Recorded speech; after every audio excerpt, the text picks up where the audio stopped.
So Glenn Youngkin is running for governor of Virginia as a Republican. He's found himself right in the middle of this debate.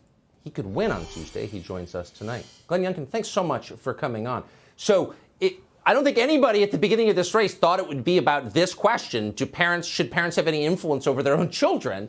Were you surprised that it turns out there are people who think that parents don't have a right to influence their own kids?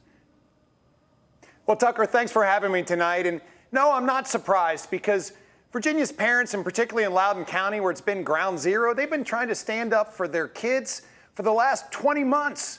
Open our schools, stop teaching our kids what to think and teach them how to think. Right. Make sure we understand what's going on in the classroom. And my opponent, he stood there and said, no, parents do not have a right to know what's going on in the classroom. And in fact, he doubled down on it and tripled down and quadrupled down on it. And then just yesterday, he was with President Biden yesterday, and I'm sure they discussed this. He could have told President Biden, I'm siding with parents, because in Virginia, by the way, parents have a legal right to make decisions with regards to their children's education. It's a legal right in Virginia. And Terry McAuliffe told President Biden if he could, he didn't, they should change that. But what happened today was, of course, Merrick Garland, he doubled down. He said, no, I'm absolutely maintaining my position that the DOJ and the FBI should be investigating parents who are trying to stand up for their children when there's been a sexual assault in a school bathroom.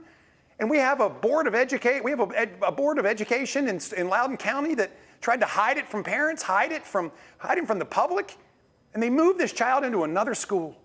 And then that child again committed another sexual assault. I've called for a full investigation. I've called for an investigation of the school board, the Commonwealth attorney, the state superintendent. Yeah. I'll tell you, the Attorney General of the United States should resign. And oh, by the way, the FBI should be investigating these folks too. This is just absolutely un-American.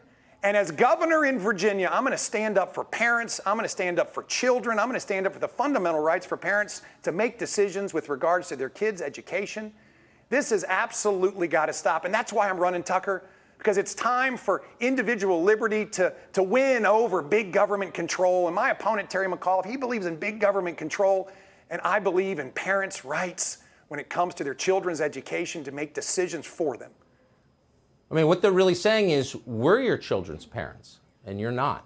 And on the basis of that alone, we are rooting for you, Glenn Youngkin, on Tuesday in Virginia. Thanks so much for coming on the show tonight. Tucker, thank you for having me. This is a big moment for America, too. Hey, Sean Hannity here. Hey, click here to subscribe to Fox News YouTube page and catch our hottest interviews and most compelling analysis. You will not get it anywhere else.